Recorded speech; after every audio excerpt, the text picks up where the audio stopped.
দেখুন, এখানে এই যে একটু আগেই বললো, তো আমরা আমাদের সমস্ত দলীয় নেতৃত্ববৃন্দ, কর্মী, সমর্থকদের নিয়ে আমরা মানুষের বাড়ি বাড়ি যাচ্ছি এবং আমাদের নেত্রী মুখ্যমন্ত্রী মমতা বন্দ্যোপাধ্যায় মানুষের জন্য যে উন্নয়ন করেছে আমরা সেগুলো মানুষের কাছে প্রচার করছি। আর বিজেপির কোনো উন্নয়ন কেউ দেখেছে নাকি মানুষ বলতে পারবে না। মানুষ তাদের থেকে মুখ ঘুরিয়ে নিয়েছে। এখানে যিনি ছিলেন 5 বছর ধরে, তিনি এলাকায় কোনো মানুষের সঙ্গে যোগাযোগ করেনি, মানুষের কাছে আসেনি, মানুষ তাদের কাছ থেকে কোনো পরিষেবা পায়নি। এই বিধানসভা বিধায়কের বাড়ি ঢিলছড় দূরত্বে, সেখানে একদম হোম কাউন্টে দেখা যাচ্ছে আপনার একটা অ্যাডভান্টেজ হচ্ছে, এটা কি ভোটের ফলেও দেখা যাচ্ছে? হোম কাউন্টের কোনো ব্যাপার নেই, এটা আমার জেলা পরিষদের, এটা কামালপুর অঞ্চল আমার। আমি এখন রানিং জেলা পরিষদের একজন সদস্য। এটা আমার নিজের জেলা পরিষদ, এটা আমার কামালপুর। হোমের কোনো ব্যাপার নেই।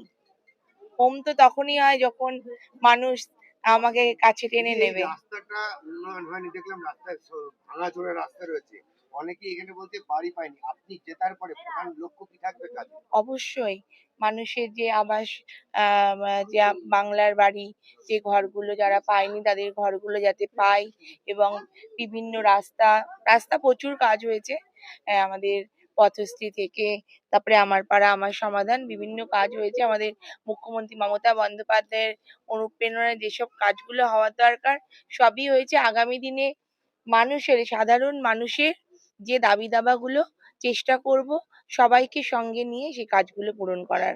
আপনি যেখানে যাচ্ছেন সেখানে তৃণমূলের জনজোয়ার, এই জনজোয়ার কি ভোটের বাক্স থাকবে তো? অবশ্যই থাকবে, কেন থাকবে না? কেননা আপনারা জানেন যে বাংলায় যেটুকু উন্নয়ন, যা উন্নয়ন, প্রচুর উন্নয়ন হয়েছে, একটা দুটো উন্নয়ন না, সেটুকুই আমাদের নেত্রী মুখ্যমন্ত্রী মমতা বন্দ্যোপাধ্যায় করেছে, আমাদের সরকার করেছে, আমাদের মমতা বন্দ্যোপাধ্যায় করেছে। আপনি দেখান বিজেপির কোন উন্নয়ন, বিজেপির উন্নয়ন দেখবেন কোনো জায়গায় খুঁজে পাবেন না, তাদের শুধু উন্নয়ন টিভিতে দেখতে পাবেন। আর এই যে ভোট এসছে, আবার সব উড়ে উড়ে আসবে দিল্লি থেকে, তখন তাদের দেখতে পাবেন। আবার যেই ভোট চলে যাবে আর কাউকে খুঁজে পাবেন না। কিন্তু তৃণমূল কংগ্রেসের কর্মীরা মাঠে ময়দানে নেমে লড়াইটা করে, মানুষের পাশে থাকে।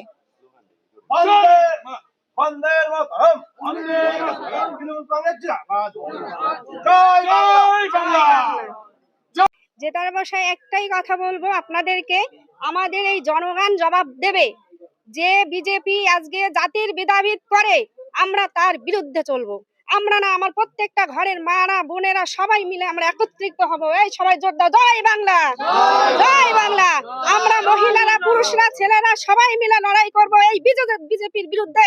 যে বিজেপি আমাদের জন্য কোনো সঞ্চয় কিচ্ছু করেনি, আমাদের রাস্তাঘাটের উন্নয়নে আজকে আমাদের আলো নেই, যে দিয়েছে আমাদের নেত্রী একমাত্র মমতা ব্যানার্জি। আমরা তার জন্য সারা জীবন কৃতজ্ঞ থাকব, আর সারা জীবন তার জন্য থাকবো। আমাদের বর্ণালীদি, উনি নিজের নিজের জায়গা ছাড়া উনি কাজ করেছে, আমরা দেখেছি, আর উনি আগামী দিনেও করবে। আমাদের পুরো ভরসা আনার প্রতি, আমরা সেই আশা নিয়ে এই মহিলাদেরকে বের করে নিয়ে এসেছি। নিশ্চয়ই দিদি জিতলে একটা আশা, একটা শুরু আমাদের হবে। আমার নাম গৌরী বিশ্বাস, আমি 18 নম্বর পিএস এর।